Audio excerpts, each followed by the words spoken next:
Between Metal Gear Solid and Castlevania, Konami's IP revivals have been a genuinely welcome phenomenon to witness firsthand. Yet, Suikoden is one of the most surprising properties to receive this treatment, if only because of how niche it is. Despite once being a cornerstone for JRPGs a decade ago, modern players aren't really aware of these games, making the upcoming release of Suikoden I and II HD Remaster instrumental in re-establishing the series' presence.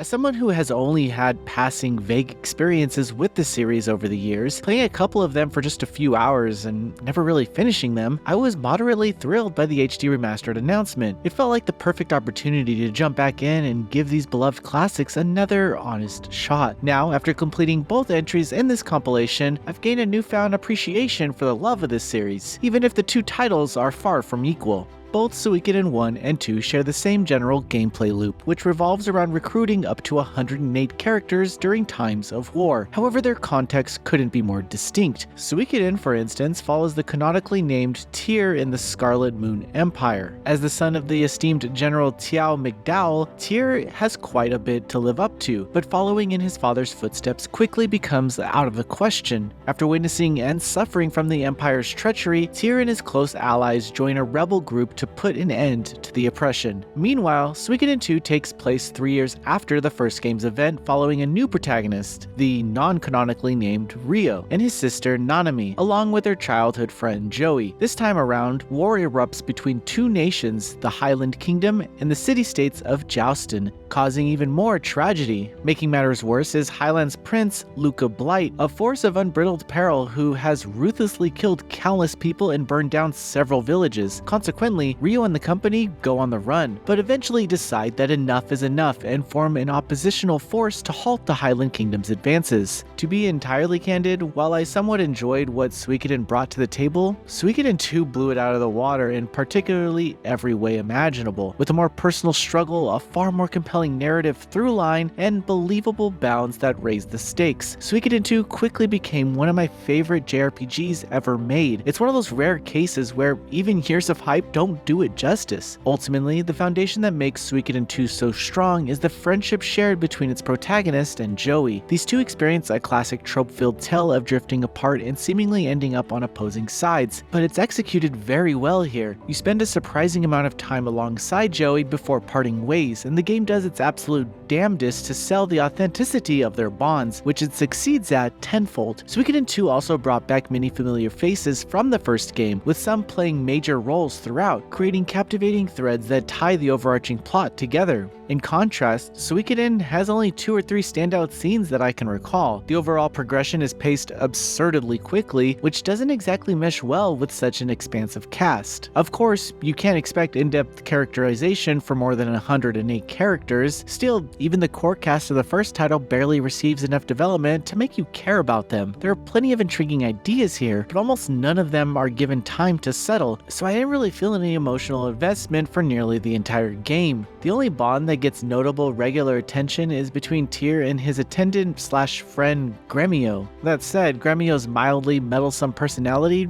doesn't make it especially enthralling. Still, it's admittedly impressive how every recruitable character has distinct dispositions and sometimes even shared relationships.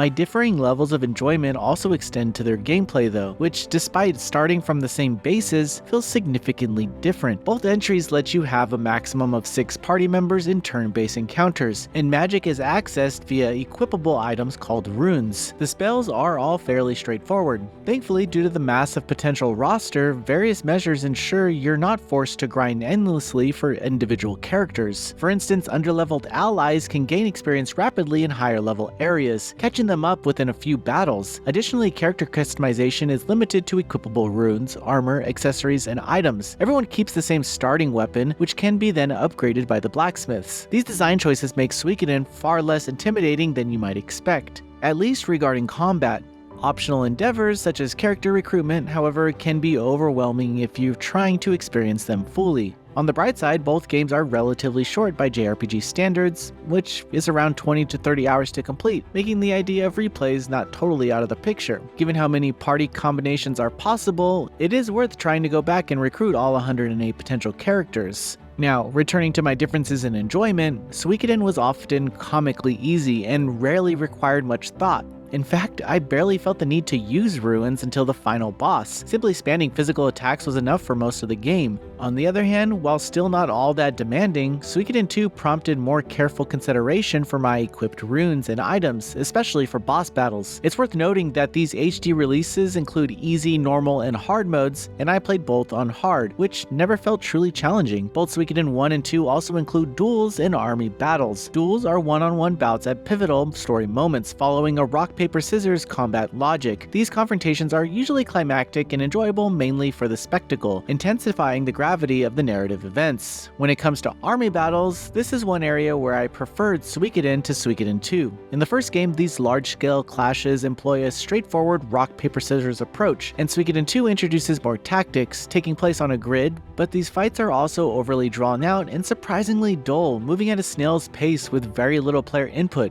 In the end, they feel more like a glorified narrative device than actual strategic encounters. Conversely, Suikoden's army battles are quicker and more direct, so I never dreaded them. Although Suikoden II feels like a much fuller package overall, thanks to the array of minigames, rope climbing, whack-a-mole, fishing, and more, you name it. Now, aside from the gambling minigame in Suikoden that yields ludicrous amounts of money, there's not really much to do. Now, continuing what appears to be a running trend, Suikoden II is also visually superior to Suikoden. Beyond the sequel's upgraded graphics, its character portraits carry far more personality than the newly drawn ones in the first game, which seem to be a bit too clean. The differences in art styles can be kind of jarring, though both entries boast excellent pixel art. 2 simply takes it up several notches. Regarding the new features this remaster introduces, they're fairly serviceable. There's a handy text log that lets you pin messages, multiple difficulty modes, an updated UI, and an auto battle option that speeds up functionalities. These additions are welcome, but the absence of a cutscene skip feature is a baffling oversight. It's also odd that you have to re-enable turbo mode every time you enter a new encounter.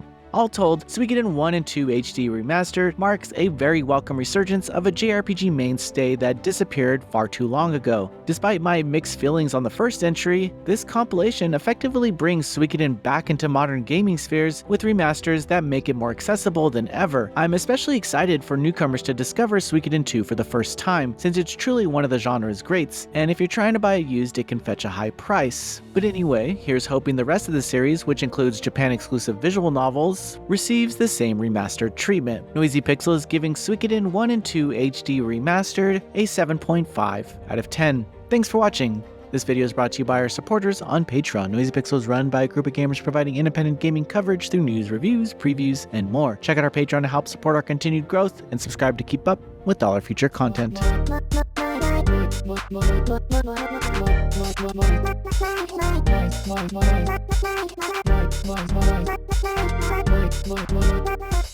Noisy Pixel.